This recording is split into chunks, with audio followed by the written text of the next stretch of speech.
عزیز طلباء و طالبات، السلام علیکم ورحمۃ اللہ وبرکاتہ۔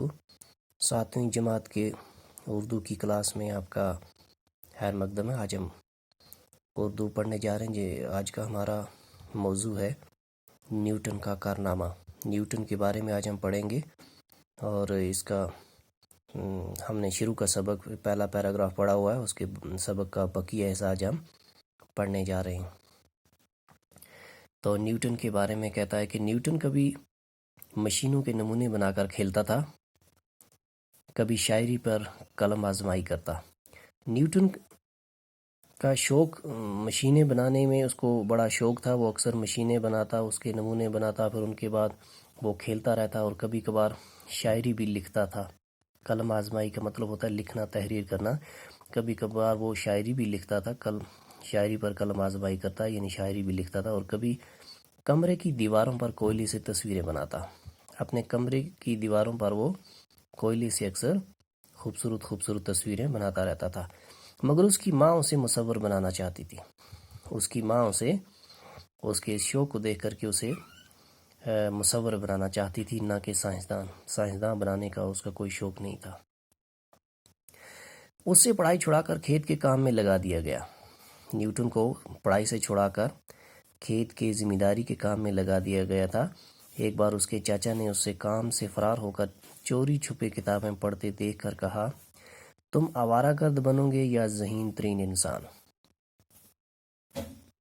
نیوٹن کو جب کھیت پر کام میں لگا دیا گیا تو وہاں سے وہ اکثر فرار ہو جاتا تھا کام سے، اور بھاگ کر چوری چھپے کتابیں پڑھ لیتا تھا۔ پڑھنے کا اسے بہت شوق تھا، تو ایک بار کہیں چوری چھپے پڑھتے ہوئے اس کے چاچا نے اس کو دیکھ لیا، اور دیکھنے کے بعد اس کو کہا کہ تم یا تو آوارہ گرد بنو گے یا بہت بڑے انسان بنو گے، ذہین ترین انسان بنو گے، آگے کافی یعنی کہ کامیابی کی بلندیوں تک پہنچو گے۔ چچا کے کہنے پر اس کی ماں اسے مزید تعلیم کے لیے کیمبرج بھیجنے کے لیے رضامند ہو گئی۔ تو چچا کا اصرار تھا کہ یہ بچہ پڑھے اور آگے بڑھے، کیونکہ وہ بہت ذہین انسان بچہ تھا۔ تو چچا کے کہنے پر اس کی نیوٹن کی ماں نے اسے تعلیم حاصل کرنے کے لیے کیمبرج یونیورسٹی میں بھیجنے پر رضامند ہو گئی۔ 4 سال بعد 23 سال کی عمر میں اس نے BA کی ڈگری حاصل کر لی۔ 4 سال کے بعد یعنی 23 سال کی عمر میں ہی نیوٹن نے BA کی ڈگری حاصل کر لی تھی کیمبرج یونیورسٹی سے۔ 2 برس بعد نیوٹن کو کیمبرج میں معلم کی ایک معمولی سی نوکری مل گئی، مگر اس نے تیزی سے ترقی کی اور 27 سال کی عمر میں ریاضی کا مکمل پروفیسر بن گیا۔ 2 سال کے بعد اسی یونیورسٹی میں جہاں سے اس نے تعلیم حاصل کی تھی، کیمبرج یونیورسٹی میں ہی وہ استاد کی ایک نوکری اس کو مل گئی۔ معلم ہی کہتے ہیں استاد کو، معلم کی ایک نوکری اس کو مل گئی، مگر اس نے اور آگے ترقی کی، اعلیٰ تعلیم حاصل کی، محنت کی، اور ترقی کرتے کرتے وہ 27 سال کی عمر میں ریاضی کا مکمل پروفیسر بن گیا، یعنی میتھ کا پروفیسر بن گیا۔ نیوٹن نے اس کے بعد اپنی دریافتوں کا ایک لمبا سلسلہ شروع کیا۔ نیوٹن پروفیسر بننے کے بعد اب وہ ہر نئی چیز کو دریافت کرتا تھا، تحقیق کرتا تھا، ریسرچ کرتا تھا، اس کے بعد نئی چیزیں وہ دریافت کرتا تھا۔ ایک چیز دریافت کرنے کے بعد دوسری دریافت کرتا تھا، اس کے بعد پھر تیسری۔ اس طرح سے اس نے ڈسکوریز کا ایک لمبا سلسلہ شروع کر دیا۔ روشنی پر تجربے کرتے ہوئے اس نے بتایا کہ سفید روشنی دراصل 7 رنگوں کی روشنیوں کا مرکب ہے، جنہیں الگ الگ کیا جا سکتا ہے۔ اس نے کافی چیزوں پر تجربے کیے، روشنی پر بھی تجربے کیے۔ روشنی پر اس نے تجربہ کرنے کے بعد دنیا کو یہ بتایا کہ جو سفید روشنی ہے دراصل یہ 7 رنگوں کی روشنیوں کا مرکب ہے، یعنی کہ اس کے اندر اور 7 روشنیاں بھی ہوتی ہیں جن کو الگ الگ کیا جا سکتا ہے۔ سفید روشنی جو ہے اس کے اندر 7 روشنیاں ہوتی ہیں، یعنی مرکب کا مطلب ہے 7 روشنیوں سے مل کر بنا ہوا۔ اس نے چیزوں کی حرکت کے بارے میں بھی 3 اصول دریافت کیے۔ اس نے چیزوں کی حرکت کے بارے میں بھی بہت سارے اصول دریافت کیے۔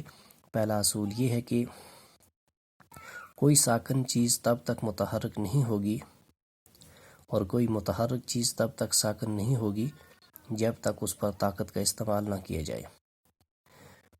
اس نے یہ ایک اصول ہمیں بتایا کہ حرکت کے بارے میں اس نے یہ اصول دریافت کیا کہ کوئی بھی ساکن چیز جو ایک جگہ پر کھڑی ہو، رکی ہو، جو حرکت نہ کر رہی ہو، ساکن حالت میں ہو، وہ تب تک متحرک نہیں ہوگی جب تک اس پر طاقت کا استعمال نہ کیا جائے۔